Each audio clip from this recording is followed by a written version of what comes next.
Now we are going to discuss about the oscillation. The first topic is simple harmonic motion. Now, first of all, let us understand when simple harmonic motion take place. Whenever on a body restoring force act, what is the meaning of restoring force? Restoring force means force which always try to bring a body at the mean position. You have already you also know about the restoring force in work by energy. This restoring force is proportional to negative of position. So this restoring force is equal to some positive constant into minus of x, so F equal to minus kx. Okay, so ऐसा force होना चाहिए जो हमेशा minus of position पे लग रहा हो, means जो फोर्स बॉडी को मीन पोजीशन पे लाने की कोशिश करे उसको हम क्या बोलते हैं, रिस्टोरिंग फोर्स. क्लियर. सो जो बच्चे रेगुलर क्लासेस में पढ़ रहे थे उनको काफ़ी आगे पहले कंडीशंस भी बताई हैं कि हार्मोनिक मोशंस कैसे होते हैं और उसमें सिंपल हार्मोनिक मोशन कैसे होते हैं, तो खासकर आप उन चीज़ों को भी ध्यान रखें. ठीक है. So first of all starting with the kinematics of SHM. So kinematics of SHM, खासकर आप क्लास नोट सब लोग ध्यान रखना. जितनी भी कंडीशंस लिखाई गई हैं सिंपल हार्मोनिक मोशन के लिए इनिशियल क्लासेस में, वो आप उसको पहले पढ़ें और फिर उसके बाद काइनामेटिक्स ऑफ SHM हम लोग देखते हैं. देखो, अब काइनामेटिक्स ऑफ SHM में सपोज हम लोग एज्यूम करते हैं कि कोई पार्टिकल ऑसिलेशन कर रहा है अबाउट द मीन पोजीशन, मतलब सिंपल हार्मोनिक मोशन कर रहा है. ठीक है, अबाउट मीन पोजीशन. सो जैसे कि सपोज हम लोग ऐसा भी एग्जांपल ले सकते हैं कि एक स्प्रिंग ब्लॉक सिस्टम लेते हैं. तो suppose this is spring block system. Okay, so this is x equal to 0. अगर आप इसको डिस्प्लेस करते हो अबाउट मीन पोजीशन, मीन्स आप एक्सटर्नल फोर्स अप्लाई करोगे. ठीक है, तो स्प्रिंग फोर्स इसको अंदर की तरफ लगेगा. ठीक है, तो स्प्रिंग फोर्स अंदर की तरफ लगेगा और पोजीशन उसकी क्या होगी, राइट साइड. सो देखो, पोजीशन और स्प्रिंग फोर्स एक दूसरे के ऑपोजिट डायरेक्शन में है, सो वो रिस्टोरिंग फोर्स हुआ. So after removing the external force body start oscillating about the mean position. तो उसका ऑसिलेटिंग होगा अबाउट प्लस ए और माइनस ए के बीच में. सपोज आप यहाँ तक उसको लेके जा रहे हैं और फिर आपने उस बॉडी को रिलीज़ कर दिया, तो यहाँ से यहाँ x इक्वल टू माइनस ए, इसके बीच में क्या करेगी बॉडी, कंटिन्यूसली ऑसिलेट करती रहेगी. ठीक है. सो अगर और यहाँ पे अभी हम लोग इनिशियली डैम्पिंग को 0 एज्यूम करते हैं.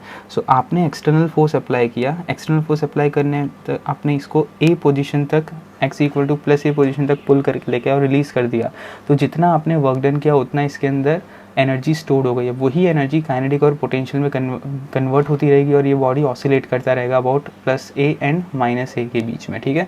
सो potential is converted into kinetic and kinetic into potential. Now सबसे पहले यहाँ पे हम लोग इक्वेशन ऑफ SHM में सबसे फर्स्ट हम लोग पोजीशन टाइम रिलेशन को डिस्कस करते हैं फर्स्ट अबाउट. तो हम ये एज्यूम करते हैं कि ये पार्टिकल SHM करते हैं. आप ऐसे कोई भी सिस्टम SHM के इमेजिन कर सकते हो. तो फर्स्ट हम ऐसा एज्यूम करते हैं कि हम लोग फर्स्ट इमेजिन करेंगे about the position and time relation. अब देखो, एग्जामिनेशन में किस तरीके से इक्वेशन बनाना है अभी मैं आपको 1 पेज के हिसाब से बता रहा हूँ कि एंड में आपको क्या देखना है. जो बच्चे रेगुलरली काफ़ी ज़्यादा अच्छे मार्क्स ला रहे हैं, तो क्लास में मैंने आपको काफ़ी सारी ट्रिक्स इसमें सिखाई है. आप उन ट्रिक्स पे एक बार आप कर लेना, अदरवाइज़ ये ट्रिक्स तो आपको आनी ही चाहिए. ठीक है. अब जैसे देखो, suppose this is your mean position, this is your plus A and minus A. अब अगर इनिशियली पार्टिकल मीन पे है, बिकॉज ये पार्टिकल जैसे सपोज कंटिन्यूसली ऑसिलेट कर रहा है from x equal to plus A to minus A, continuously oscillating between x plus A and minus A. अब आपने ऑब्जर्वेशन कब चालू किया, जब टाइमर कब स्टार्ट किया, ये पार्टिकल कहाँ था. अब सपोज पार्टिकल मीन पे था और मीन से राइट पे जा रहा है, तब आपने ऑब्जर्वेशन स्टार्ट किया, तब टाइम t इक्वल टू 0 था when particle was at mean position. Okay, initially आपने वर्क डन कर दिया है, अब इसके पास एनर्जी और ये कंटिन्यूसली ऑसिलेट कर रहा है, ये चीज़ ध्यान रखना. ठीक है. तब इसका पोजीशन टाइम रिलेशन कैसा होगा, ध्यान रखना. इनिशियली मीन पे है, तो आपको अभी तो इतना बेसिक याद ही होगा. ठीक है, कि क्योंकि यहाँ पे मैं एज्यूम करता हूँ कि बेसिक्स आपको सबको इक्वेशंस के पता है. तो साइनोसॉइडल ग्राफ बनेगा, तो ये साइन ग्राफ बनेगा इसका. ओके, मीन से पॉजिटिव जा रहा है, तो मीन से पॉजिटिव मतलब राइट, मतलब मीन से पॉजिटिव मतलब पॉजिटिव डायरेक्शन.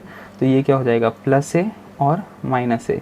तो जब ये एक ऑसिलेशन कंप्लीट करेगा तो ये उसकी एक ये पोजीशन इस तरीके से उसकी बेसिकली चेंज होगी.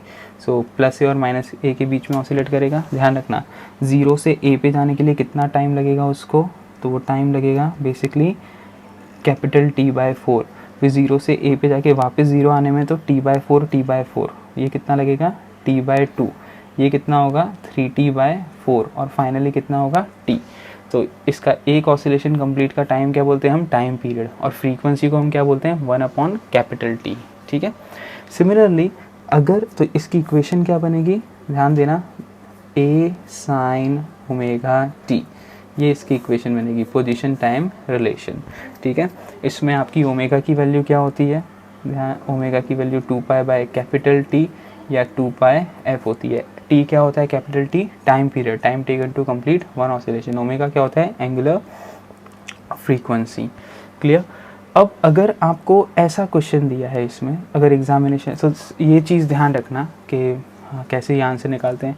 और आपको सपोज़ ऐसा क्वेश्चन दिया है कि इनिशियली पार्टिकल एक्सट्रीम पे है जब आपने टाइमर स्टार्ट किया और एक्सट्रीम से लेफ़्ट पे जा रहा है, तो देखो उसका ग्राफ कैसा बनेगा। अगर एक्सट्रीम से लेफ़्ट हम इमेजिन करेंगे, तो जब एक्सट्रीम से लेफ़्ट हम इमेजिन करेंगे तो उसका ग्राफ मतलब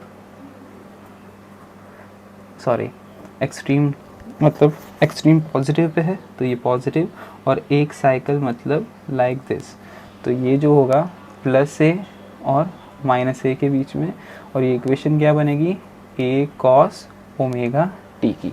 ठीक है।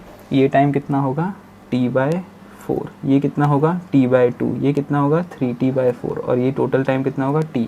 तो ये जब यहाँ से यहाँ जाएगा तो T/4 T/4 T/4 and T/4। तो इस तरीके से एक ऑसिलेशन। तो इक्वेशन पता होनी चाहिए, सिचुएशन पता होनी चाहिए। कुछ बच्चे क्या करते हैं एग्जाम में, सीधा एक ही इक्वेशन लर्न करते हैं, भाई साइन ओमेगा टी या कॉस ओमेगा टी। ऐसा नहीं है, क्वेश्चन में क्या दिया है वो ध्यान रखना है आपको। ठीक है। कि भाई क्वेश्चन में मीन से राइट जा रहा है कि मीन से लेफ्ट जा रहा है। जैसे मीन से लेफ्ट जा रहा है, ठीक है, सो अगर मीन से लेफ्ट जा रहा है, सो क्या होगा, देखो अगर मीन से लेफ्ट जा रहा है पार्टिकल तो उसका ग्राफ क्या होगा, इनिशियली मीन से लेफ़्ट मतलब मीन पे है तो माइनस साइन, लेफ़्ट मतलब नीचे, तो ये माइनस साइन का ग्राफ बनेगा। ठीक है। सो इसका इक्वेशन क्या हो जाएगा, x = -a sin omega t। और वही अगर आपको ऐसा क्वेश्चन दिया है, क्वेश्चन में ये इक्वेशन इंपॉर्टेंट है, ध्यान रखना इनिशियल इक्वेशन वो कैसे बनानी है। और अगर ऐसा बोला है एक्सट्रीम, नेगेटिव एक्सट्रीम से राइट जा रहा है या नेगेटिव एक्सट्रीम पे इनिशियली है, तो आपको समझ जाना होगा कि नेगेटिव एक्सट्रीम पे है तो अब वहाँ से मीन पे ही जाएगा।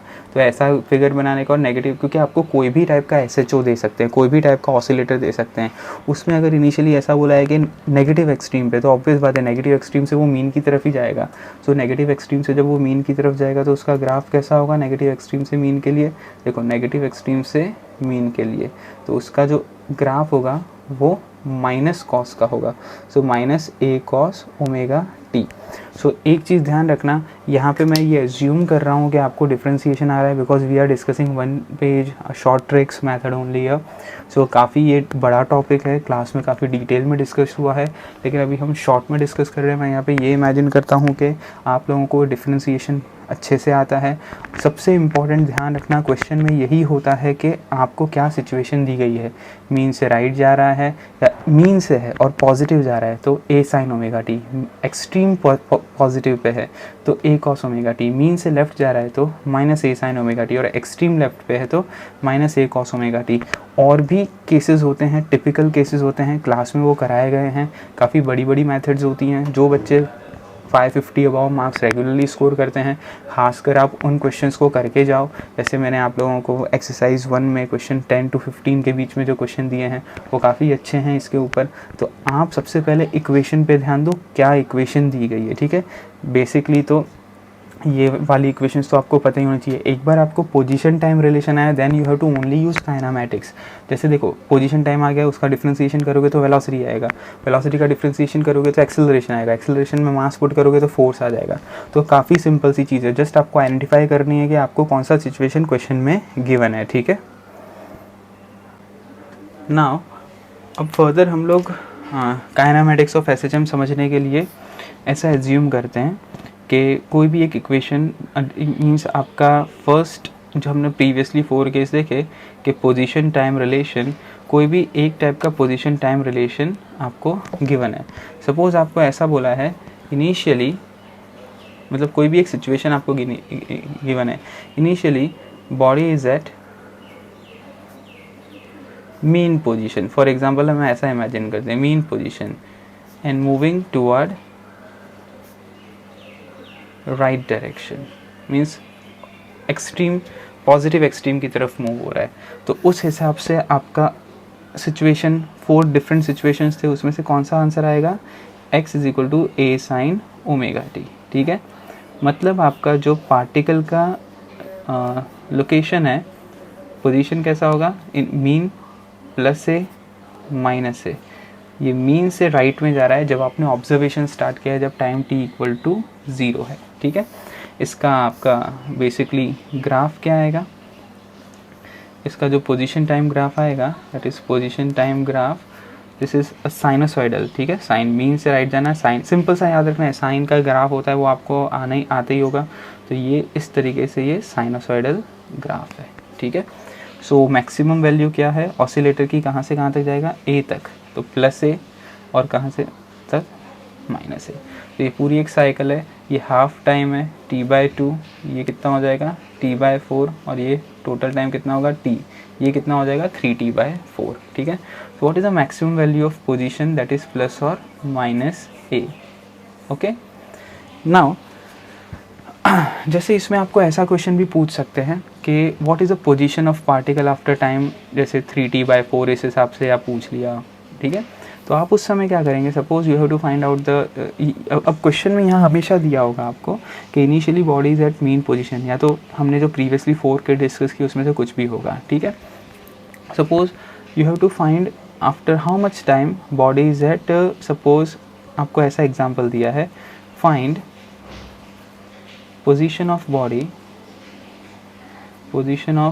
body at time t equal to t/8 for example. ठीक है, अब आपको लेकिन इससे पहले ये सिचुएशन दी होगी कि वो मीन से स्टार्ट हो रहा है, अगर तो क्योंकि आपके इसकी इक्वेशन पता होनी चाहिए आपको, तो आप यहाँ पे इक्वेशन क्या लिखोगे, ए साइन ओमेगा टी। ऐसा नहीं सभी के लिए आप ए साइन ओमेगा टी यूज़ करें, क्योंकि यहाँ पे भले ये क्वेश्चन दिया है लेकिन ये सिचुएशन पहले दी होगी। ठीक है, इसीलिए अगर सिचुएशन दूसरी दी होती तो भाई मीन से लेफ्ट में जाता तो यहाँ माइनस ए साइन ओमेगा टी दिया होता। अब आपको position of body find out करना है टाइम t/8 पे, तो t/8 पे फाइंड आउट करना है। ओमेगा को आप क्या लिख सकते हो, 2π/t इंटू टी, और ए साइन आपका ये 2π/t इंटू टी क्या हो जाएगा, ये t/8, ये t और t कैंसिल आउट हो गया। ठीक है, तो आपका पोजीशन क्या आ गया, ये a साइन π/4, 2 और 8 कैंसिल आउट हो जाएगा, तो π/4, what is the value of sine π/4/√2। So the position of body is a/√2, मतलब वो बॉडी यहाँ कहीं पे होगा, a/√2 आफ्टर t/8 सेकेंड। तो ऐसे टाइप के क्वेश्चंस होते हैं, या तो आपको पोजीशन दी गई होगी और टाइम निकालना होगा, तो पोजीशन की वैल्यू डाल दो और टाइम वहाँ से निकाल लो, तो बड़े सिंपल टाइप के क्वेश्चन होते हैं। सेकेंड, अब अगर आपको वेलोसिटी टाइम रिलेशन निकालना है तो ध्यान देना, हम लोग इसी, क्योंकि वेलोसिटी टाइम तभी आएगा जब आपको इनिशियल पोजीशन टाइम रिलेशन पता होगा। तो उन 4 इनिशियल जो हम लोगों ने केसेस देखे उसमें से हम ये केस इमेजिन करते हैं। ठीक है, तो ये चीज़ ध्यान रखना, वेलोसिटी टाइम के लिए हम लोग को केस पता है कि ये वाला केस है। अगर आपको कोई भी ऐसा क्वेश्चन दिया है कि बोला है मीन से लेफ्ट में जा रहा है, तो आप पोजीशन टाइम केस क्या लेंगे, माइनस ए साइन ओमेगा टी। ठीक है, अगर आपको ऐसा बोला है कि एक्सट्रीम राइट पे है और नेगेटिव पे जा रहा है, तो आप पोजीशन टाइम रिलेशन क्या लेंगे, ए कॉस ओमेगा टी। पक्का। अब देखो V T relation, so V क्या होता है आपका dx/dt, सो इसका डिफ्रेंसिएशन क्या हो जाएगा, साइन का कॉस ओमेगा टी, और ओमेगा टी का क्या होगा, omega. So this is your velocity time relation. ठीक है, सो वेलोसिटी टाइम रिलेशन जो आपका ग्राफ बनेगा वेलोसिटी टाइम का, देखो वो कैसा बनेगा, वेलोसिटी टाइम का ग्राफ, ये साइन है लेकिन ये क्या है, कॉस है, तो पॉजिटिव कॉस है, तो इसका ग्राफ कुछ ऐसा बनेगा, पॉजिटिव कॉस। ठीक है, अब ये कॉस, इसका जो भी कोएफिशिएंट होता है वो मैक्सिमम वैल्यू ऑफ वेलोसिटी होगी, तो मैक्सिमम वैल्यू क्या होगी, प्लस और माइनस ए ओमेगा। देखो ध्यान देना, इसके ऊपर बहुत क्वेश्चन आते हैं, So plus a omega and minus a omega is a maximum velocity. So अगर ये पार्टिकल ऑसिलेट करता है तो मीन पे काइनेटिक एनर्जी ज़्यादा होती है. देखो पोजीशन मीन है तो काइनेटिक एनर्जी ज़्यादा होती है, मतलब वेलोसिटी मैक्सिमम होगा. तो देखो वेलोसिटी मैक्सिमम है. जब ये एक्सट्रीम पोजीशन पे होगा तो मोमेंटरली रेस्ट पे होगा. तो एक्सट्रीम पोजीशन पे मोमेंटरली रेस्ट पे है. तो देखो एक्सट्रीम पोजीशन मतलब t/4 टाइम पे वेलोसिटी क्या है 0. तो ये 0 टाइम t/4 t/2, ठीक है ना, ये 3t/4 और ये क्या आएगा t. तो इस हिसाब से आपका वेलोसिटी टाइम रिलेशन आ गया. ऐसे ही आप वेलोसिटी पोजीशन रिलेशन भी निकाल सकते हैं. ध्यान रखना वेलोसिटी पोजीशन रिलेशन कैसे निकालोगे, v² कर दो इसको तो a² omega square cos square omega t हो जाएगा. ठीक है, सो आप इसको v² into a² omega square 1 minus sine square omega t लिख सकते हो. ठीक है, और सो v² इज इक्वल टू ये क्या हो जाएगा आगे multiply omega square a² into a² sign square omega t. तो इस हिसाब से आपका v भी आ जाएगा यहाँ पे plus minus omega under root और ये a² minus a² sine square क्या है आपका x². तो इस हिसाब से आपकी इंस्टेंटेनियस वेलोसिटी पोजीशन रिलेशन आया. इसका स्क्वायर फॉर्म जो है यहाँ पे मैं a² माइनस x² कर दूंगा तो इसका जो vx रिलेशन का जो ग्राफ बनता है वो एलिप्टिकल ग्राफ होता है. ये आपको बताया गया है क्लास में भी. तो ये चीज़ कंपैरेटिव एग्जाम में क्वेश्चन के लिए याद रखना. ठीक है, सो जो vx रिलेशन आया है आपका, मतलब अगर आपको ऐसा क्वेश्चन पूछे you have to find out the particle is oscillating between suppose +3 and -3 centimetre. ठीक है, +3 और -3 मतलब आपको एक्सट्रीम पता है +3 है या -3 है. टाइम पीरियड दिया होगा तो उससे आप ओमेगा निकाल सकते हो. अब आपको ऐसा बोला है कि आप बताओ velocity of body when it is at 1 centimetre. तो यहाँ 1 डाल दो, यहाँ 3 डाल दो, टाइम पीरियड से t निकाल के ओमेगा निकाल दो तो आपको उस इंस्टेंट की वेलोसिटी पता चल जाएगी. अगर आपको ऐसा क्वेश्चन दिया है कि you have to find out the velocity when time is t/8 तो यहाँ t/8 डाल दो. ठीक है, ये 2π/t डाल दो तो वहाँ की वेलोसिटी पता चल जाएगी. तो ध्यान रखना वेलोसिटी टाइम रिलेशन ये है और ये वेलोसिटी पोजीशन रिलेशन है. ठीक है,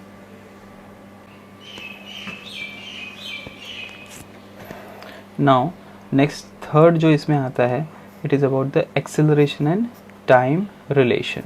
ठीक है, सो हमने जो केस लिया वो कैसा लिया था कि इनिशियली पार्टिकल मीन पे है, मीन से राइट जा रहा है. तो ये चीज़ आपको मैं वापस से बता रहा हूँ, ये चीज़ ध्यान रखना. आपको जो केस इनिशियल दिया उसके हिसाब से आपके दूसरे आंसर आते हैं. तो इसके हिसाब से आपका x क्या आया था a साइन ओमेगा t. तो v क्या आया a omega cos omega t. तो a क्या आएगा विच इज़ dv/dt. तो ये आ जाएगा कॉस का डिफ्रेंसिएशन माइनस साइन होता है तो minus a omega square sine omega t और ओमेगा t का ओमेगा तो यहाँ ओमेगा स्क्वायर हो जाएगा. तो ये आपका एक्सेलरेशन टाइम रिलेशन आया. ध्यान रखना this is your acceleration time relation. Okay, एक बार आपके पास एक्सेलरेशन टाइम रिलेशन आ गया. अब उसके बाद आप अगर इसका ग्राफ बनाते हो तो ग्राफ कैसा बनेगा, देखो साइनोसॉइडल ग्राफ बनेगा with negative sign. So a versus t का जो नेगेटिव साइन ग्राफ बनेगा, साइन विल बी नेगेटिव. ठीक है, और ये एक साइकिल तक का बनाया है हमने. मैक्सिमम एक्सेलरेशन कितना है और ये भी ध्यान रखना मैक्सिमम एक्सेलरेशन है प्लस और माइनस a ओमेगा स्क्वायर. ठीक है, यहाँ प्लस माइनस इंडिकेट करता है कि एक्सेलरेशन का डायरेक्शन पॉजिटिव है कि नेगेटिव है. ठीक है, नाउ पॉजिटिव का मतलब राइट साइड, नेगेटिव का मतलब लेफ्ट साइड. ध्यान रखना. सो मैक्सिमम एक्सेलरेशन कितना है आपका a ओमेगा स्क्वायर और नेगेटिव में मैक्सिमम कितना है -a ओमेगा स्क्वायर. ठीक है, सो ये चीज़ बड़ी इंपॉर्टेंट है. देखो जब बॉडी मीन पोजीशन पे होगा तो ऑब्वियस बात है उस पर कोई रिस्टोरिंग फोर्स नहीं लग रहा होगा तो एक्सेलरेशन क्या होगा 0. फिर एक्सट्रीम पे चला जाएगा तो बॉडी पे मैक्सिमम रिस्टोरिंग फोर्स लग रहा होगा और मीन पे यहाँ लाने की कोशिश करेगा, इसलिए माइनस में आंसर है. देखो फिर वापस मीन पे आ जाएगा तो 0.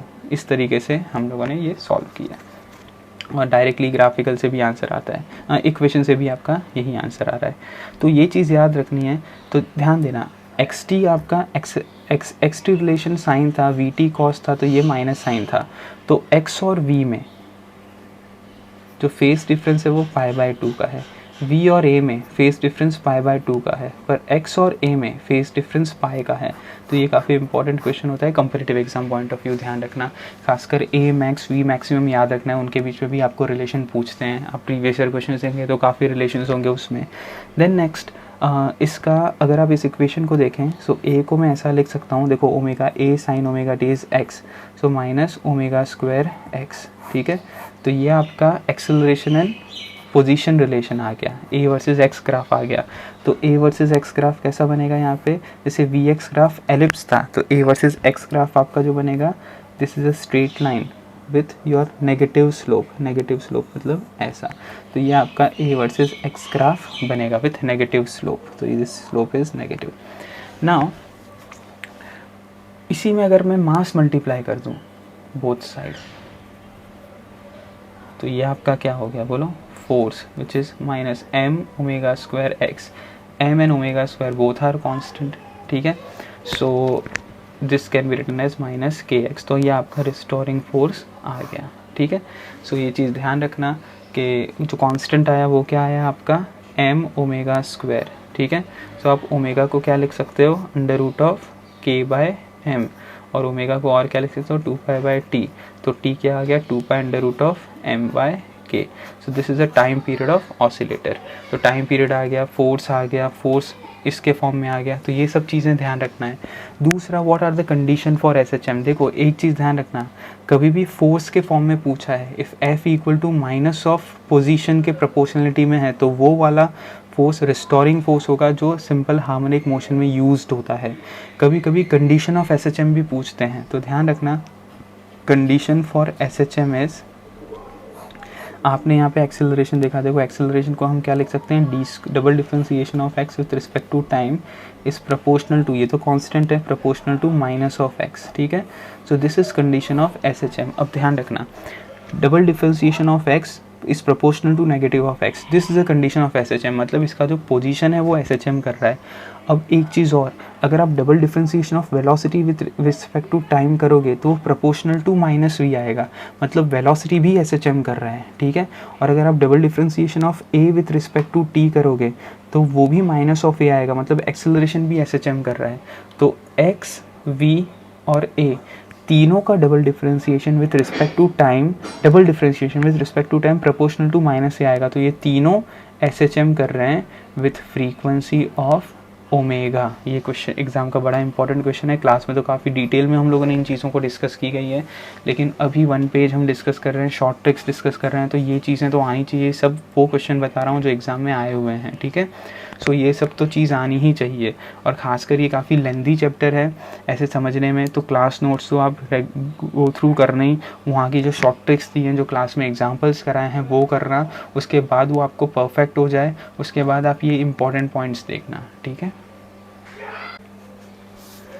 नाउ द नेक्स्ट टॉपिक हम डिस्कस कर रहे हैं, that is energy in SHM, ठीक है।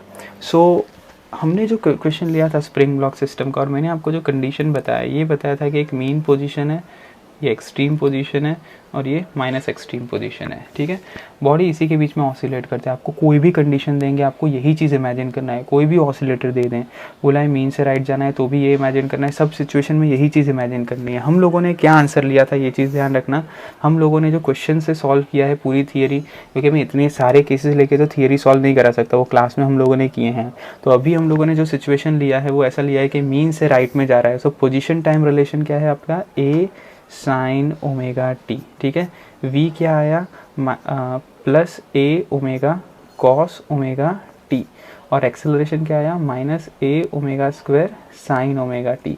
तो ये आपके तीनों रिलेशंस आए। अब एनर्जी ऑफ एसएचएम मतलब देखो आपका यहाँ पे v का भी जो रिलेशन आया था वो क्या आया था, दैट इज़ प्लस और minus omega under root of A square minus X square, ये वी एक्स रिलेशन आया था। ए एक्स रिलेशन क्या आया था, माइनस ओमेगा स्क्वायर एक्स, ये आपका ए एक्स रिलेशन आया था, ठीक है। तो ये सब चीज़ें आपको पता है। नाउ अगर आपको काइनेटिक एनर्जी पूछते हैं इसका, तो काइनेटिक एनर्जी क्या होता है आपको पता है, हाफ एम वी स्क्वायर, तो half M V square, half M V square ये सब्स्टिट्यूट कर दें तो A square omega square cos square omega T. तो ये काइनेटिक एनर्जी टाइम रिलेशन आया, ध्यान रखना, ठीक है। अब अगर ये काइनेटिक एनर्जी टाइम रिलेशन है, अगर आप इसको सॉल्व करते हो, क्लियर, अगर आप इसको सॉल्व करोगे, एक चीज़ ध्यान रखना, इसको सबसे पहले तो आपको सिंपल फॉर्म में लाना पड़ेगा, ठीक है। जैसे कि अगर इसको ये चेक, यहाँ पे ऐसे भी क्वेश्चन आपको पूछते हैं कि काइनेटिक एनर्जी एसएचएम करता है कि नहीं करता। तो क्लास में तो डेरिवेशन करा है, पर आप ध्यान रखना double differentiation of kinetic energy with proportional time के साथ आप करोगे तो it is not proportional to negative of kinetic energy, so it does not perform SHM. ठीक है ना, ध्यान रखना, it does not perform SHM. अभी डेरिवेशन का इसमें तो इस पार्ट में कोई काम नहीं है, but it perform oscillatory motion, but it perform oscillatory motion. तो kinetic energy oscillatory motion perform करती है, ठीक है, ऑसिलेटरी मोशन परफॉर्म करती है, और फ्रीक्वेंसी, और उसकी फ्रीक्वेंसी क्या होती है, ओमेगा, सॉरी 2 ओमेगा, क्योंकि ये कॉस स्क्वायर ओमेगा टी है। तो इसको जब सिंपल लीनियर फंक्शन में कन्वर्ट करोगे तो आपका जो आंसर आएगा वो साइन 2 कॉस 2 ओमेगा टी में आएगा। तो वो चीज़ याद रखना है, आपको ध्यान रखना, ठीक है। सो ये आपका ऑसिलेटरी मोशन कर रहा है और फ्रीक्वेंसी 2 ओमेगा, ठीक है। तो डेरिवेशन करने का कोई ज़रूरत नहीं है, जस्ट आपको ये चीज़ याद रखना है, उसकी फ्रीक्वेंसी क्या होती है, 2 ओमेगा। देन काइनेटिक एनर्जी को अगर आप फर्दर सॉल्व करते हो तो देखो half M A square omega square, cos square को मैं क्या लिख सकता हूँ, 1 minus sine square omega T. तो यहाँ से अगर आप चेक करो तो हम इसे x के फॉर्म में लिख सकते हैं। अगर ये a अंदर चला जाएगा ब्रैकेट के अंदर तो ये a square minus X square हो जाएगा, because a square sine square is X square. तो kinetic energy in term of x क्या आया आपका, half m omega square, that is k which is constant into a square minus x square. So this is a kinetic energy position relation. तो अगर आपको ऐसा पूछा है पार्टिकल एक्सिक्यूट कर रहा है एसएचएम और मैक्सिमम एम्पलीट्यूड सपोज 5 सेंटीमीटर है और 3 सेंटीमीटर पे काइनेटिक एनर्जी निकालना है, तो 5 square minus 3 square constant is M omega square या के दिया होगा आपको, और आगे half multiplied the kinetic energy. So kinetic energy time relation से सबसे इंपॉर्टेंट चीज़ ये पता चलती है कि it does not perform SHM but it perform an oscillatory motion of frequency 2 omega. Similarly potential energy जो होता है that is half K X square, ठीक है। सो हाफ के की वैल्यू यहाँ आपको पता है क्या है, एम ओमेगा स्क्वायर है, एक्स स्क्वायर क्या है, देखो A square sine square omega T, ठीक है। सो ये पोटेंशियल एनर्जी टाइम रिलेशन, इससे यही चीज़ पता चलती है कि double differentiation of potential energy with respect to time is not proportional to negative of potential energy.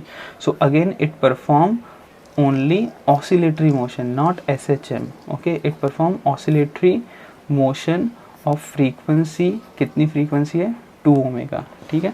Class में डिराइव कराया हुआ है, सब लोगों को कराया हुआ है, बट डेरिवेशन इस पार्ट में करने की कोई ज़रूरत नहीं है, आपको जस्ट याद रखना है, ठीक है। ये पोटेंशियल एनर्जी पोजीशन रिलेशन है और ये पोटेंशियल एनर्जी टाइम रिलेशन है, ठीक है। एक चीज़ याद रखना है आप लोगों को यहाँ पे कि अगर आपको इसका ग्राफ भी बनाने को आए तो ग्राफ आपको बनाना आ सकता है इसमें से। कैसे ग्राफ बनाएंगे, देखो ध्यान देना। अब ग्राफ के लिए सिचुएशन समझो आप, ठीक है।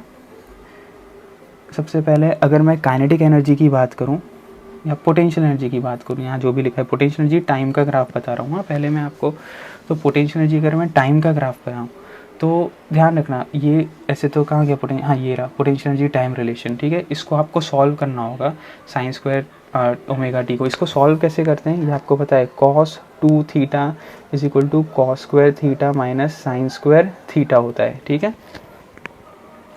This is a formula for cos 2 theta, cos square theta minus sine square theta. यहाँ से आप साइन स्क्वायर थीटा की वैल्यू सब्स्टिट्यूट कर सकते हैं, तो ये मतलब साइन स्क्वायर थीटा को इसको 1 minus sine square theta put कर दो और साइन स्क्वायर थीटा की वैल्यू दिखाओगे तो ये कॉस 2 थीटा के फॉर्म में आ जाएगा, तो उसकी फ्रीक्वेंसी 2 ओमेगा आ जाती है। लेकिन आप यहाँ पे ध्यान रखना, जो ओमेगा टी का ग्राफ है this is always positive, because potential energy in this case is always positive, इधर कंप्रेशन होगा कि इलॉन्गेशन होगा, एक्स की वैल्यू तो हमेशा क्या होगी, पॉजिटिव ही होगी। तो एक चीज़ आप ध्यान रखना कि इनिशियली अपन ने क्या सिचुएशन है, मीन पोजीशन पे, मीन पे ना कंप्रेशन है इलॉन्गेशन है, तो इसका ग्राफ ऐसे ही स्टार्ट होगा। तो ये चीज़ आप याद रखना कि पता कैसे चले, ठीक है। सो ये देखो, इसकी ये 2 साइकिल कंप्लीट हुई तो x का क्या होगा, 1 साइकिल होगा, ध्यान रखना, ठीक है ना। इसीलिए इसकी फ्रीक्वेंसी 2 ओमेगा है। अगर मैं यहाँ पे xt ग्राफ बनाऊँ तो xt ग्राफ कैसा होगा आपका, ये आपका xt ग्राफ होगा, ठीक है। सो ये चीज़ इंपॉर्टेंट है। दूसरा, अगर इसका आप पोटेंशियल एनर्जी वर्सेस x का ग्राफ बनाते हो तो ये देखो पोटेंशियल एनर्जी वर्सेस x का ग्राफ, u वर्सेस x का ग्राफ, तो u वर्सेस x का ग्राफ पैराबोला है with an upward parabola, because x square coefficient is positive. तो इस हिसाब से आ गया, ठीक है। नाउ जैसे पोटेंशियल एनर्जी के बारे में देखा, वैसे ही काइनेटिक एनर्जी के बारे में देखते हैं। देखो, जो हमने पोटेंशियल एनर्जी में देखा तो मीन पोजीशन से सिस्टम में क्या देखा, मीन से राइट पे जा रहा है सिचुएशन, ऐसा है अपने जो केस दिया हुआ है प्लस ए और माइनस ए पे। सो काइनेटिक एनर्जी का जो रिलेशन है that is half M V square. आपका एक्स क्या है, ए साइन ओमेगा टी, तो वी क्या है, A omega cos omega T, तो ए क्या है, minus A omega square sine omega T, ठीक है। सो अगर आप यहाँ पे काइनेटिक एनर्जी वर्सेस वी लेते हैं तो A square omega square cos square omega T. तो काइनेटिक एनर्जी टाइम का ग्राफ देखो सिंपल है, समझना ध्यान से। सिचुएशन में क्या दिया है कि इनिशियली मीन पोजीशन पे है, मीन पोजीशन पे है तो उसकी काइनेटिक एनर्जी मैक्सिमम होगी, एक्सट्रीम पे काइनेटिक ज़ीरो होती है, ठीक है ना। तो काइनेटिक एनर्जी मैक्सिमम होगी मीन पे। सो ठीक है, this is your one cycle. Okay, so ये चीज़ आप ध्यान रखना कि, और एग्ज़ाम में जैसे एक चीज़ याद रखना है कि पोटेंशियल और काइनेटिक का ग्राफ, जैसे अपन ने पोटेंशियल एनर्जी का ग्राफ कैसा देखा अभी थोड़ी देर पहले, जो पोटेंशियल एनर्जी का ग्राफ देखा इसी केस में वो पोटेंशियल एनर्जी टाइम का ग्राफ ऐसा देखा था हम लोगों ने, ठीक है। सो ऐसा नहीं कि आप इसी ग्राफ को रट लो, ध्यान रखना मीन पे है इनिशियली तो पोटेंशियल ज़ीरो है, तो मीन पे काइनेटिक एनर्जी क्या होती है, मैक्सिमम होती है। अगर वही आपको ऐसा क्वेश्चन दिया होता कि इनिशियली पार्टिकल एक्सट्रीम पर है तो एक्सट्रीम पे काइनेटिक ज़ीरो होती है, तब ये वाला काइनेटिक का ग्राफ होता है और ये वाला पोटेंशियल का ग्राफ होता है। ये चीज़ आप ध्यान रखना, ठीक है। Now kinetic energy versus time का रिलेशन, टाइम रिलेशन आ गया, तो काइनेटिक एनर्जी वर्सेस पोजीशन का रिलेशन हमने पहले ही देखा, हाफ एम ओमेगा स्क्वायर यानी which was K, half K A square minus X square, where X square coefficient is negative. So इसका जो ग्राफ आएगा काइनेटिक एनर्जी वर्सेस पोजीशन का वो ऐसा आएगा, डाउनवर्ड पैराबोला, ठीक है। This is for minus A, this is for plus A, and this is and total energy is always constant. Total energy is half K A square which is K value is half M omega square into A square which is always constant, ठीक है। So E is constant. तो ये चीज़ आपको याद रखनी है, ये सारे क्वेश्चंस हैं आपको याद रखने हैं, खासकर क्लास में जो कराएं वो याद रखने हैं, और ये सब बेसिक थियरी आपको आनी चाहिए अकॉर्डिंग टू गिवन सिचुएशन कैसे सॉल्व करना है इक्वेशन, ठीक है। सो देखो सारे आंसर, सारे जो सबसे इंपॉर्टेंट चीज़ है वो इनिशियल इक्वेशन है कि इनिशियल इक्वेशन आप क्या लेते हो। तो ऐसे ही एग्जाम में जो आपको क्वेश्चन दिया जाएगा उसमें आपको ये एज्यूम करना है कि समझना है कि क्वेश्चन क्या दिया है, उसके हिसाब से क्या इक्वेशन बनती है। तो क्या आपका वी आएगा, क्या ए आएगा, क्या काइनेटिक एनर्जी आएगा और क्या पोटेंशियल एनर्जी आएगा। सो कुछ एग्जांपल्स भी देखते हैं, खासकर आप सब लोग ध्यान रखना, जो भी रेगुलर क्लास में पढ़े हुए स्टूडेंट्स हैं, क्लास में जितने भी एग्जांपल कराए हैं वो बहुत इंपॉर्टेंट है, उनको आप एक बार गो थ्रू करना, ठीक है। अब जैसे इस एग्जांपल में क्या दिया है, सपोज इक्वेशन दी है, जैसे जो स्टैंडर्ड एग्जांपल एग्जाम में आते हैं वो हम लोग डिस्कस कर रहे हैं, इसमें तो काफ़ी सारे एग्जांपल बन सकते हैं, ठीक है। सो सपोज हम एक ऐसा एज्यूम करते हैं कि ये इक्वेशन दी है आपको कि x equal to 10 sine pi T plus pi by 6, ठीक है। अब इसमें ऐसा पूछा है, यू हैव टू डिटरमाइन, क्या क्या चीज़ आपको पूछ सकते हैं। देखो सबसे पहले अगर आपको पूछें कि व्हाट इज़ एन एम्पलीट्यूड, अगर आप इसको स्टैंडर्ड इक्वेशन से कंपेयर करें, ठीक है, तो a sine omega T plus phi is a initial phase, आपको इसके बारे में भी पता होगा। फाई इनिशियल फेज है, मतलब साइन के रिस्पेक्ट में देखा है तो, और ये देखो साइन पॉजिटिव वाला लिखा है, मतलब इनिशियली जो पार्टिकल था वो मीन पे नहीं था, मीन से कुछ राइट साइड पे है ये पार्टिकल, इसका मतलब ये हुआ, ठीक है। सो ये चीज़ आप ध्यान रखना कि मीन से राइट साइड पे है। So what is the initial position, अगर आपको इनिशियल पोजीशन इनिशियल फेस पता करना हो तो यहाँ पे t0 कर दो, t0 कर दो तो क्या आ जाएगा, sine pi by 6। What is the value of sine pi by 6, मतलब साइन 30 हाफ। तो इनिशियली जो पार्टिकल है वो, इसका मतलब क्या है, ये इक्वेशन कैसी है कि ये मीन है, ये प्लस कहाँ से कहाँ तक, ये 10 और -10 के बीच में ऑसिलेशन हो रहा है, बिकॉज मैक्सिमम एम्पलीट्यूड यहाँ पे क्या है, 10 है, ठीक है। जैसे मैं t0 पुट करता हूँ, मतलब यहाँ पे आंसर क्या आ जाएगा, t0 पुट करते ही क्या आ जाएगा, sine pi by 6। Sine pi by 6 का मतलब क्या होता है, 30, साइन 30 कितना होता है, हाफ फाई। तो इनिशियली पार्टिकल यहाँ फाई पे था, इसका मतलब ये है, मतलब जब ऑब्जर्वेशन स्टार्ट किया तो ये यहाँ से राइट गया, फिर लेफ्ट गया एंड सो ऑन, ठीक है, सिंपल। फिर इसमें और क्या पूछ सकते हैं आपको, ओमेगा पूछ सकते हैं। तो स्टैंडर्ड इक्वेशन से अगर आप कंपेयर करोगे तो ओमेगा इज़ योर पाई, ठीक है। और क्या पूछ सकते हैं आपको, इनिशियल फेस। इनिशियल फेस आपको क्या पूछते हैं, दिया हुआ है अकॉर्डिंग टू इक्वेशन π/6। आपको और क्या पूछ सकते हैं, टाइम पीरियड। तो टाइम पीरियड ओमेगा पता है, omega is 2π/t which is पाई। तो आपका t क्या आ जाएगा यहाँ पे, 2 सेकेंड। तो time period is time taken to complete one oscillation is 2 second. आपको और क्या क्वेश्चन में पूछ सकते हैं इक्वेशन देख के कि भाई v मैक्सिमम बताओ, what is the maximum velocity. So maximum velocity क्या होती है, a ओमेगा प्लस और माइनस a ओमेगा। a कितना है 10, ओमेगा कितना है पाई। सो 10 पाई इज योर मीटर पर second is your maximum velocity, ठीक है। आपको यहाँ पे और क्या पूछ सकते हैं, what is the maximum acceleration.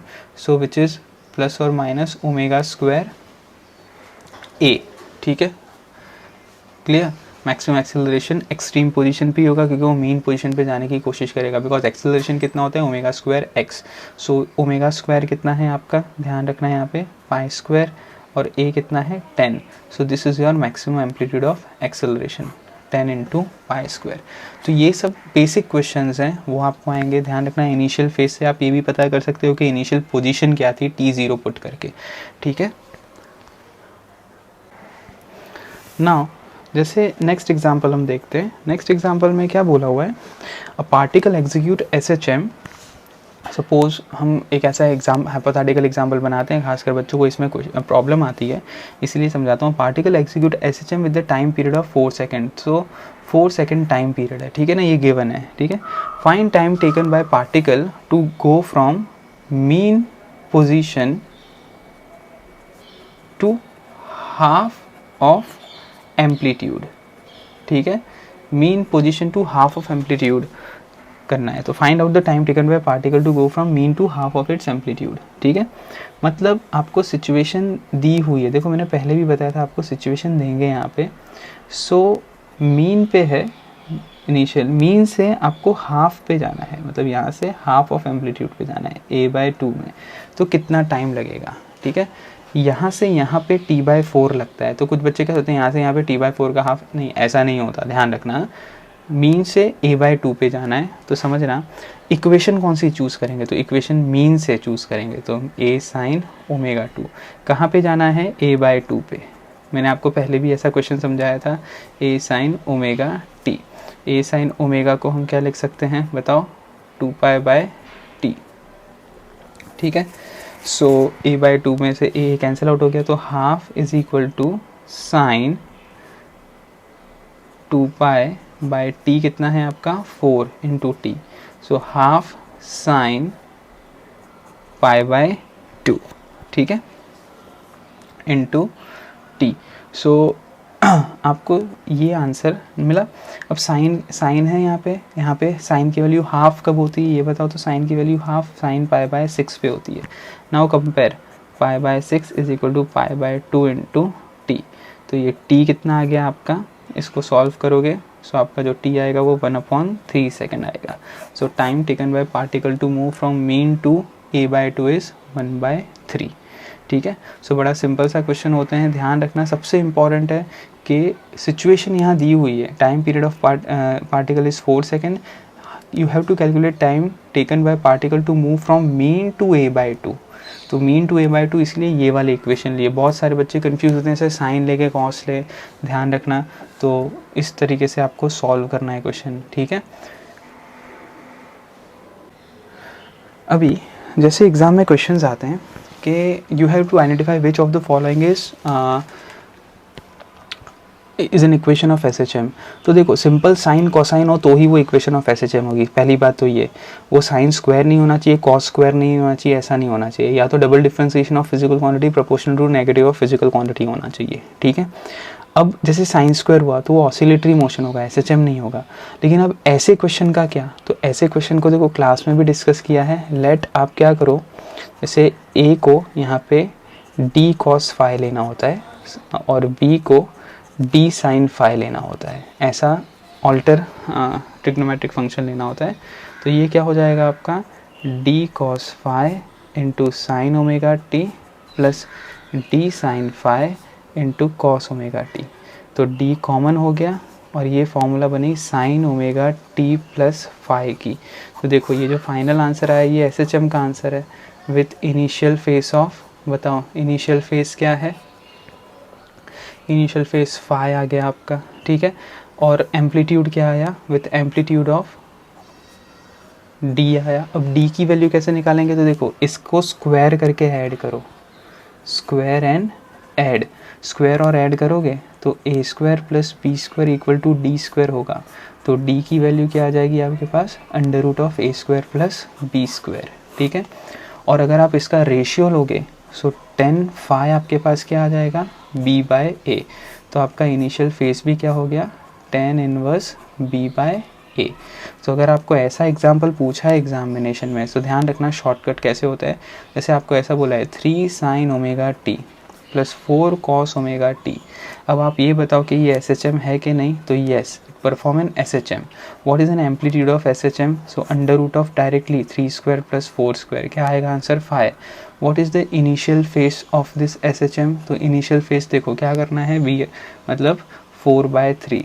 So this is the initial phase of SHM, that means 10 inverse 4/3। तो ये बहुत स्टैंडर्ड टाइप के क्वेश्चंस हैं, ये आपको याद रखने हैं, टेक्स्ट बुक में भी गिवन है, इसलिए काफ़ी इम्पॉर्टेंट हो जाता है। Now continuing with the time period of pendulum.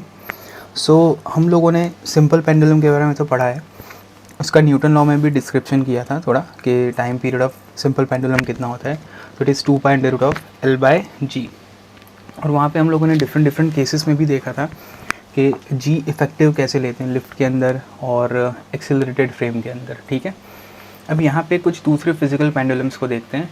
सबसे पहले तो इनफाइनाइट लेंथ पेंडुलम, ध्यान रखना ये इनफाइनाइट लेंथ पेंडुलम की जो फॉर्मूला है that is suppose if this is earth और पेंडुलम बहुत ही बड़ा है, length is very very large और length is in comparable to radius of earth. अगर पहला केस हम ऐसा लें, this is length of pendulum and this r is radius of earth, ठीक है। तो उसके लिए जो टाइम पीरियड डिफाइंड है दैट इज़ या डिराइव करते हैं that is 2 pi under root of 1/g into bracket 1/L plus 1/r, ठीक है। अब अगर इसमें दो केस लेते हैं, फर्स्ट केस अगर आपका लेंथ ऑफ पेंडुलम, ध्यान रखना, very very large then radius of earth है, तो आपका 1/L जो होगा वो very very small then 1/r हो जाएगा, मतलब ये जो क्वांटिटी है वो ज़ीरो हो जाएगी, ठीक है। सो आपका आंसर आएगा 2 pi under root of r/g। तो इसका जो आंसर आता है आपका when L is very very large then radius of earth, तो उस समय जो आंसर आएगा that is T equal to 2 pi under root of r/g आएगा, which is very famous relation. तो इसका आंसर होगा 1.4 आवर और 84.6 मिनट्स। अगर length of pendulum very very less than radius of अर्थ होगा तो अपना सिंपल पेंडुलम हो गया, तो आंसर क्या आ जाएगा 2 pi under root of L/g, ठीक है। तो आप ये बेसिक फॉर्मूला याद रखना।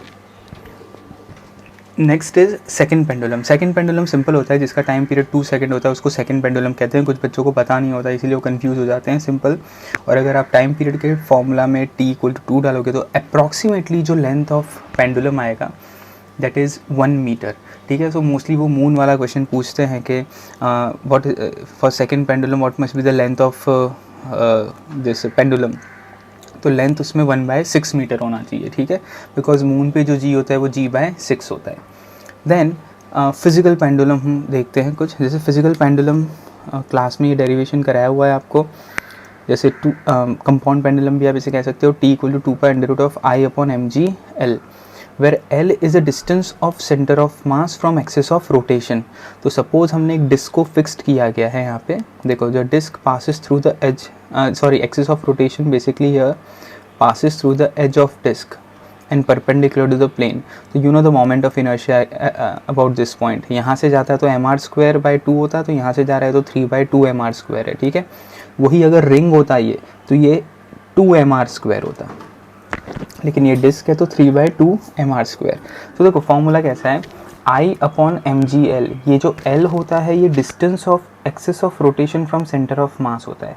तो ध्यान रखना सेंटर ऑफ मास से अगर एक्सिस ऑफ रोटेशन जाएगा तो ये अनडिफाइंड हो जाएगा टाइम पीरियड, तब ये फिजिकल पेंडुलम ऑसिलेट नहीं करेगा।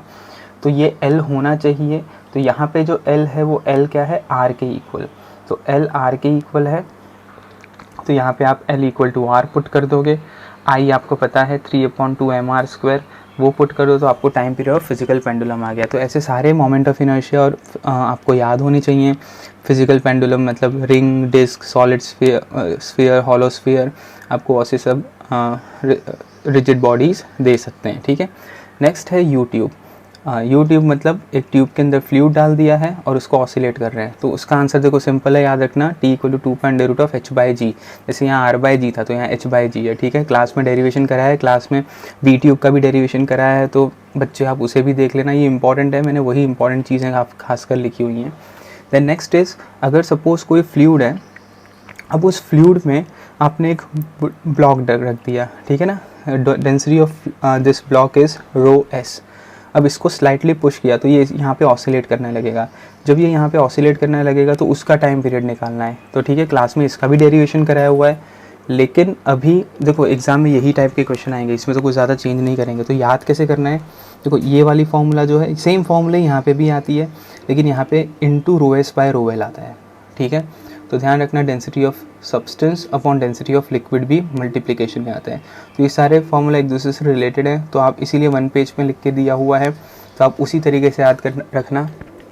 जो भी स्टूडेंट्स, ध्यान रखना, मोर देन 550-600 मार्क्स ला रहा है कंटिन्यूसली, तो एक बार derivations, how to derive time period, method to derive time period जो क्लास में मैंने सिखाई हुई है, खासकर कि किस मेथड से टाइम पीरियड निकालते हैं, कि आपका जो फाइनली एक्सेलरेशन होता है it is proportional to -x, means acceleration equal to -ω² आता है। वो वहाँ से आप ओमेगा निकालते हो, ओमेगा से 2π/t पुट करके टाइम पीरियड निकालते हो, वो आपको आना चाहिए। मान लो इसके अलावा कोई भी फिजिकल पेंडुलम आए तो आप वहाँ आंसर निकाल सको, but most of the cases में यही क्वेश्चंस पूछे जाते हैं, इसलिए इंपॉर्टेंट यही पार्ट है। तो खासकर जो स्टूडेंट्स मोर देन 600 मार्क्स लाते हैं, सारे डेरिवेशन एक बार टाइम पीरियड के देख लेना, डिराइव करना उनको आना चाहिए, और बाकी के स्टूडेंट्स आप सीधा लर्न करो, कोई उसमें प्रॉब्लम नहीं है, ठीक है।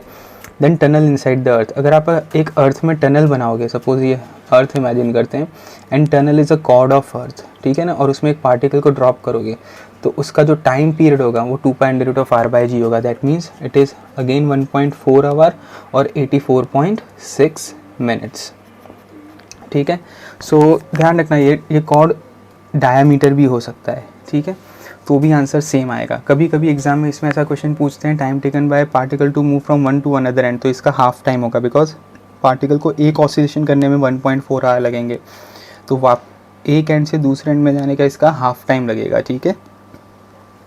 देन ये एक आपको कंटेनर, एक पिस्टन दिया हुआ है, और उस पिस्टन में अंदर चैम्बर में गैस है जिसका प्रेशर P है, क्रॉस सेक्शन एरिया A है, ठीक है, अंदर वॉल्यूम V है, P and V is volume inside it, और ये पिस्टन का मास, ये जो पिस्टन है उसका मास m है, ठीक है। टेक्स्ट बुक में सेम क्वेश्चन दिया है।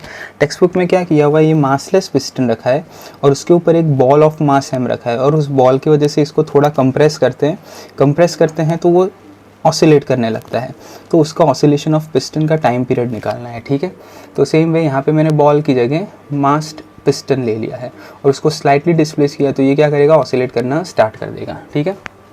तो इनिशियल कंडीशन में inside this piston, inside this pressure is P, volume is V, H ये हाइट है, A क्रॉस सेक्शन एरिया है, इसको स्लाइटली डिस्प्लेस किया पिस्टन को जिसका मास m है, तो ये ऑसिलेट करना स्टार्ट किया।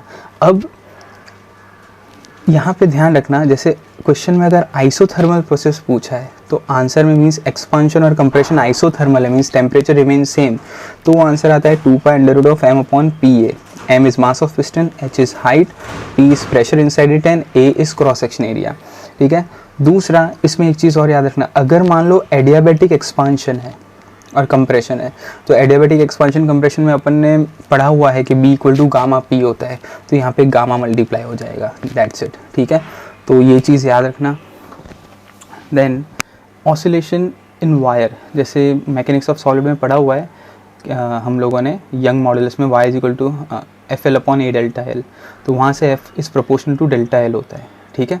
सो बाकी की जो वैल्यू होती है कांस्टेंट K की होती है। K की वैल्यू आपको पता है, हम लोगों ने जो डिराइव की है, दैट इज़ YA/L होती है K की वैल्यू, ठीक है। सो सिंपल याद करने का तरीका 2.m/k और k को y/l पुट कर दो तो आंसर आ गया, ठीक है। टॉर्शनल पेंडुलम, जैसे ये डिस्क रखा हुआ है, ये एक डिस्क है, ठीक है, और इसको ट्विस्ट कर दिया थीटा एंगल से, तो उसका टाइम पीरियड क्या होगा, तो 2.5/c, where I is moment of inertia of disc and c is torsional constant. तो ये कुछ फिजिकल पेंडुलम के टाइम पीरियड है जो एक दूसरे से काफ़ी रिलेटेड है, आपको ये सबको याद रखना है खासकर एग्जामिनेशन पॉइंट ऑफ व्यू, ठीक है। जो नेक्स्ट एग्जाम्पल है that is of a spring block system, उसके टाइम पीरियड निकालने के। सो जैसे सपोज स्प्रिंग के साथ block of mass m connected है, तो simple time period is 2.m/k। लेकिन अगर ये मैसिव स्प्रिंग है, means mass of spring ms दिया है, ठीक है, तब आपका यहाँ पे m की जगह आ जाएगा m प्लस ms/3, ध्यान रखना, m mass of block plus ms/3, that is mass of spring divided by 3, ठीक है।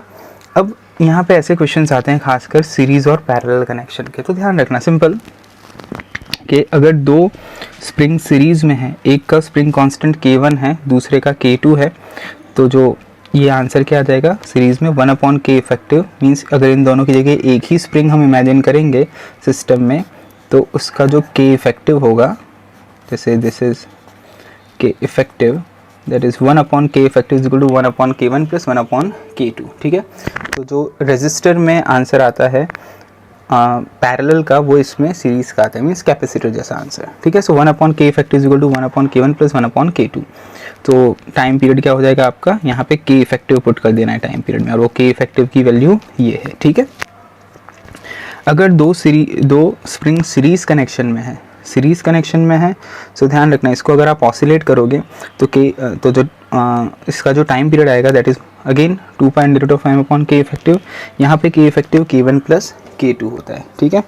अब एक चीज़ ध्यान रखना, जैसे कि जब इसमें इलोंगेशन होता है तो दोनों के इलोंगेशन डिफरेंट होंगे, बट दोनों में फोर्स क्या होगा, सेम होगा। यहाँ पे क्या होगा, दोनों के इलोंगेशन सेम होंगे पर फोर्स क्या होगा, डिफरेंट होगा। तो अगर ऐसा क्वेश्चन आपको दिया है, ठीक है, और ये स्प्रिंग कांस्टेंट k1 है और k2 है, और इस ब्लॉक को आपने ऑसिलेट किया, तो जब ये ब्लॉक यहाँ गया तो इसका जितना इलोंगेशन हुआ उतना इसका कंप्रेशन हुआ, means compression elongation both are same. तो ये वाला केस इसके जैसा हुआ, क्योंकि इसको भी जब इलोंगेशन, इन दोनों में या तो इलोंगेशन सेम होगा और कंप्रेशन सेम होगा, तो ये भी कौन सा कनेक्शन हुआ, पैरेलल कनेक्शन हुआ, ठीक है। अब जैसे इसमें जो दूसरे क्वेश्चन आते हैं, जैसे आपको स्प्रिंग का टाइम पीरियड पता है, देखो, ओके। दूसरा आपको इसकी अगर सपोज ये कोई रिस्पेक्ट पोजीशन में है, तो इसकी जो potential energy at any instant होती है वो भी आपको पता है, half k(x²) is instantaneous potential energy, ठीक है। अब इसके क्वेश्चंस कैसे पूछते हैं, और देखो, सपोज आपको ऐसा पूछेंगे कि the spring block system is given and this block is pulled up to suppose 3 centimetre, you have to find out the potential energy. तो सिंपल हाफ k इंटू 3²। अब क्या करते हैं, देखो स्प्रिंग को कट कर, ये स्प्रिंग दिया है, k is a spring constant, l उसकी देखो लेंथ है, ओरिजिनल लेंथ। अब हमको स्प्रिंग कांस्टेंट पता है दैट इज y/l, ये हमने मैकेनिक्स ऑफ सॉलिड में डिराइव किया है। अब अगर आप इस स्प्रिंग को कट करो, ऐसा कट किया कि ये 2 पार्ट में डिवाइड हो गया, ये अलग हो गया, ये अलग हो गया, ठीक है, तो इनकी स्प्रिंग कांस्टेंट चेंज हो जाएगी। मोस्टली बच्चे ऐसा सोचते हैं कि स्प्रिंग कट होने से मटेरियल थोड़ी चेंज हुआ है, मटेरियल रियली चेंज नहीं हुआ है, इसीलिए यंग मॉडुलस सेम है, क्रॉस सेक्शन एरिया भी सेम है, बट लेंथ चेंज हो गई। Spring constant depend on length, तो लेंथ चेंज हो गई। देखो spring constant is basically proportional to, inversely proportional to length हो गया। तो अब इमेजिन करो ये वाला जो स्प्रिंग है, ठीक है ना, इस स्प्रिंग में इस ब्लॉक को लगाएंगे तो क्या टाइम पीरियड आएगा, तो टाइम पीरियड आएगा 2.m/k1। अगर इस स्प्रिंग में इस ब्लॉक को लगाएंगे तो क्या आएगा 2.m/k2। तो इसीलिए ऐसे टाइम पीरियड चेंज हो जाते हैं, ठीक है। और ये डिफरेंट रिलेशंस हैं कि k is proportional to 1/n, k1 is proportional to 1/L1 and k2 is proportional to 1/L2। तो ऐसे आप k1 k2 या k1 k2 में रिलेशन भी फाइंड आउट कर सकते हैं, ठीक है। अब अगर समझना ध्यान से, अगर स्प्रिंग को मैंने सेंटर से कट कर दिया, ठीक है ना। अगर इसको मैंने सेंटर से कट कर दिया तो लेंथ हाफ हो गया, तो फोर्स कांस्टेंट क्या हो जाएगा, डबल। तो सेम क्वेश्चन आपको पूछेंगे, ध्यान रखना कि स्प्रिंग ब्लॉक सिस्टम की पोटेंशियल एनर्जी मीन्स उसको सपोज 3 सेंटीमीटर तक एक्सटेंड किया तो पोटेंशियल एनर्जी फाइंड करो। तो आपने यहाँ पे 3 स्क्वायर कर दिया और आंसर आया कुछ। अब फॉर एग्जाम्पल ऐसा बोला स्प्रिंग को बीच में से कट किया, ठीक है ना, बीच में से कट करने के बाद उसको 3 सेंटीमीटर ही एक्सपांड किया, तो क्या चेंज होगी पोटेंशियल एनर्जी, सेम किया पर ये 2K हो जाएगा, तो प्रीवियस के हिसाब से पोटेंशियल एनर्जी क्या हो जाएगी, डबल। मतलब आपको डबल वर्क डन करना पड़ेगा उसको उतना ही इलोंगेट करने के लिए, ठीक है, क्योंकि फोर्स कांस्टेंट अब क्या हो गया 2K। और ऐसे ही अगर आपको डिफरेंट डिफरेंट रिलेशन निकालने हैं जैसे K और K1 में, तो K/K1 कर दो, ठीक है ना। तो K/K1 क्या हो जाएगा, L/1/L। वही K और K2 में निकालना है तो K/K2 कर दो, तो क्या हो जाएगा L2/L। L को आप क्या लिख सकते हो, L1 + L2 लिख सकते हो। तो इस तरीके से आपको डिफरेंट डिफरेंट रिलेशंस भी मिल सकते हैं, ठीक है। Now next is damped oscillation. Damped oscillation means आपको अभी जैसे हम लोगों ने जितने भी रिलेशंस पढ़े उसमें हम लोगों ने देखा कि डैम्पिंग नहीं होती, एम्पलीट्यूड कांस्टेंट होता है, बट रियल सिनेरियो में हमेशा डैम्पिंग होती है, ठीक है। सो स्कूल एग्जाम के लिए तो डेरिवेशन पढ़ना होता है, यहाँ पे सिर्फ आपको फॉर्मूला याद करना है कि basically with respect to time amplitude continuously decreases exponentially. So जो एम्पलीट्यूड का फॉर्मूला होता है वो टाइम डिपेंडेंट होता है, देखो, और यहाँ पे जो b है वो डैम्पिंग कांस्टेंट है। सो ये फॉर्मूला याद रखनी है। नॉर्मल आंसर क्या है, x = a cos ω' t + phi is your initial phase.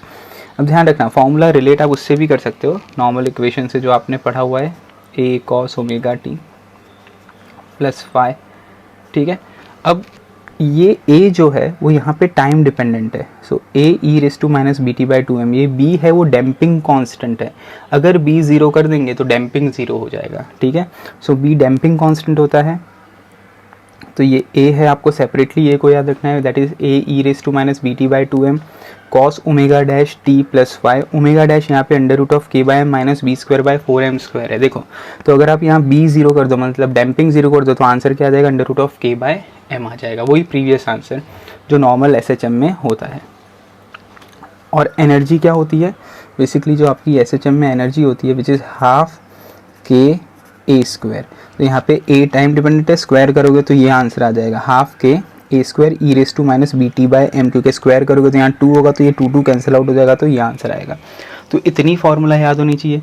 इसमें 2 डिफरेंट टाइप के क्वेश्चंस आपको पूछते हैं, जैसे first find time when how much time it will take to amplitude to reduce from a to a/2n, ठीक है ना। एम्पलीट्यूड को रिड्यूस होने में a से, मतलब ये a है, a से a/2n रिड्यूस होने में कितना टाइम लगेगा, ठीक है। तो जैसे a/2n a e⁻bt/2m, मतलब एट एनी टाइम a/2n रख दिया, a कैंसिल आउट हो गया, तो 2n = e⁻bt/m, minus cancel out हो गया, दोनों साइड ln लगाया है, तो n ln of 2 = bt/2m हो जाएगा, multiplying ln on both side करोगे तो t = 2mn/b, और ln of 2 की वैल्यू होती है 0.693, ठीक है। अब एक चीज़ ध्यान रखना, ये जो ln of 2 है वो 2.303 log 2 है, और log 2 की वैल्यू आपको पता होती है, ठीक है ना, 0.3010, तो जाके ये आंसर आता है। अब आपको यहाँ पे मैंने इसीलिए a/2n दिया है, आपको a/4 देंगे तो a/4 मतलब a/2², तो n क्या हो जाएगा, 2 हो जाएगा। a/8 दे सकते हैं, a/8 देंगे तो a/2³ हो जाएगा, मतलब 2³ हो जाएगा, तो यहाँ पे क्या हो जाएगा 3 ln of 2 हो जाएगा, ठीक है ना। तो ये सिंपल सा फंडा है। और आपको एग्जाम में ऐसे ही क्वेश्चन देंगे, जैसे a/3 दे दिया तो यहाँ पे क्या हो जाएगा, a/3 दे दिया, ln of 3 हो जाएगा। ln of 3 का मतलब होता है 2.303 log 3। अब log 3 की वैल्यू आपको पता है 0.4771, तो इस टाइप के आंसर देंगे कि जो जिसकी log की वैल्यू आपको पता हो, ठीक है। तो ऐसा नहीं कि log टेबल की आपको यहाँ रिक्वायरमेंट है, ठीक है। तो इस टाइप का क्वेश्चन आएगा। दूसरा, जैसे इसमें ऐसे क्वेश्चन आएगा, find out the time in how much time amplitude reduces from a to a/e।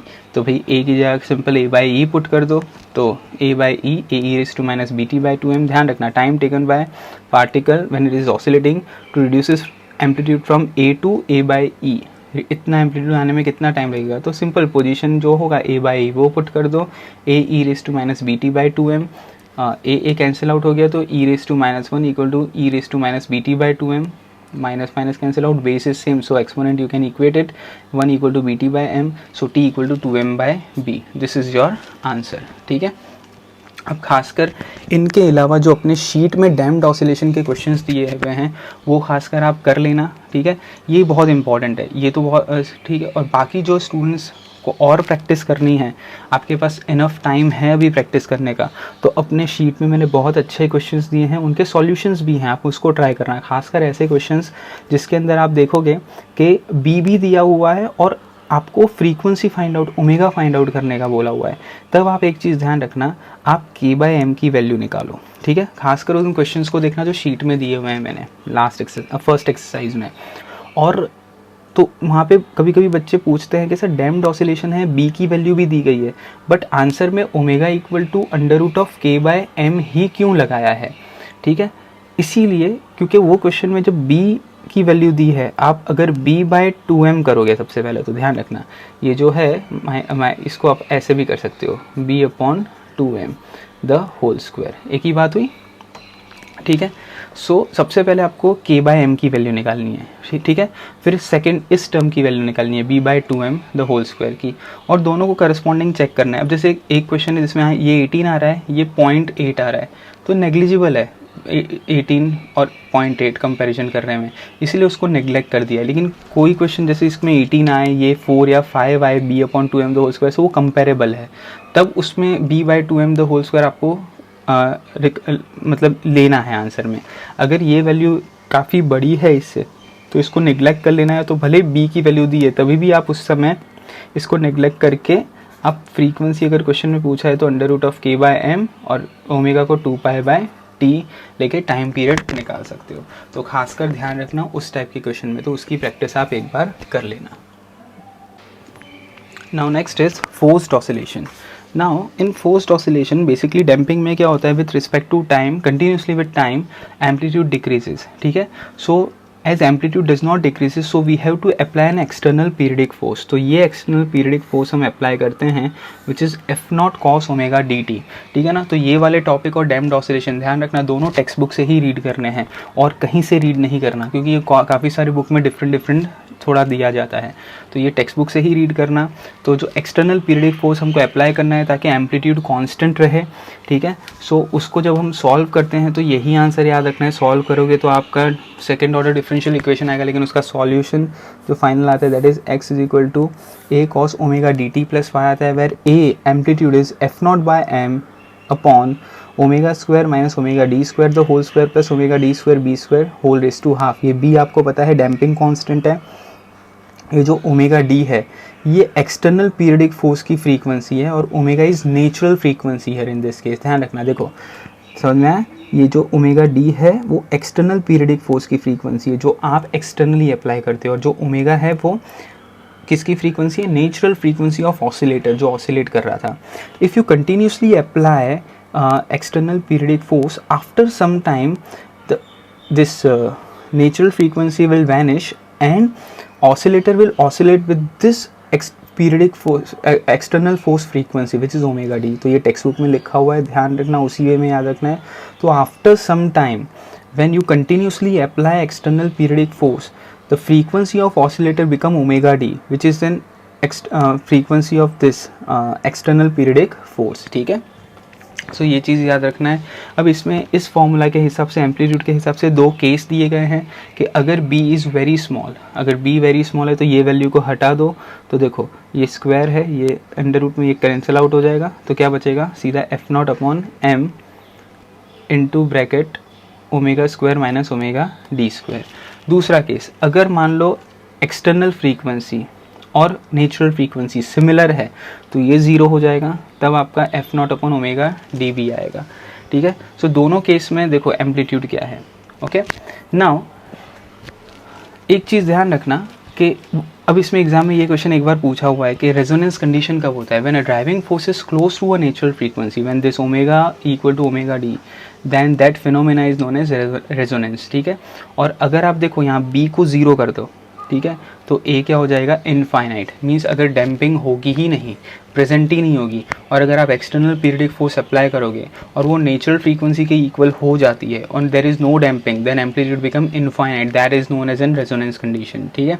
So but really कभी भी डैम्पिंग होगा ही हमारे अर्थ में, डैम्पिंग तो प्रेजेंट होता ही है, बी प्रेजेंट ही होता है, इसलिए एम्पलीट्यूड इनफाइनाइट तो होगी नहीं। लेकिन ये रेजोनेंस की कंडीशन याद रखनी है, when driving frequency is close to natural frequency then the phenomena is known as resonance, ठीक है। सो सिंपल इसका एक ग्राफ भी टेक्स्ट बुक में ऐसा दिया हुआ है, वो ग्राफ भी एक बार गो थ्रू कर लेना। इसमें ओमेगा अपॉन ओमेगा डी के रिस्पेक्टिव इक्वल टू 1 पे आप अगर ग्राफ देखोगे, और अगर डैम्पिंग बी इक्वल टू 0 है तो when omega upon omega D equal to 1 तो वो एम्पलीट्यूड इनफाइनाइट हो जाएगा। बाकी डिफरेंट डिफरेंट बी की वैल्यू के लिए आपके डिफरेंट डिफरेंट ऐसे कर्व्स आएंगे, ठीक है। सो ये आपका फोर्स्ड ऑसिलेशन है। फोर्स्ड ऑसिलेशन में अभी तक एक टाइप का क्वेश्चन दिया है कि रेजोनेंस कंडीशन कब होता है, तो omega equal to omega D, लेकिन फिर भी आप ये क्वेश्चन याद कर लेना, ये फॉर्मूला याद कर लेना। ये फॉर्मूला बेस्ड मैंने एक्सरसाइज 1 में क्वेश्चंस दिए हुए हैं आपको, कि उसके सॉल्यूशंस भी हैं, तो आप उसमें देखना, कुछ नहीं करना आपको, जस्ट ये फॉर्मूला में वैल्यू पुट करके आंसर निकालनी है, तो आपको उसकी थोड़ी प्रैक्टिस भी हो जाएगी। है तो वो subjective question, but for practice, क्योंकि फोर्स ऑसिलेशन के बहुत सारे क्वेश्चन कहीं मिलेंगे नहीं, इसीलिए मैंने शीट में दिए हुए हैं एक्सरसाइज 1 में, आप उसको एक बार ट्राई करना, ठीक है ना। सिंपल फॉर्मूला बेस्ड क्वेश्चन ही है, ये फॉर्मूला में वैल्यू पुट करके आंसर निकालना है, ठीक है ना। उनके सॉल्यूशन भी उसमें प्रेजेंट है।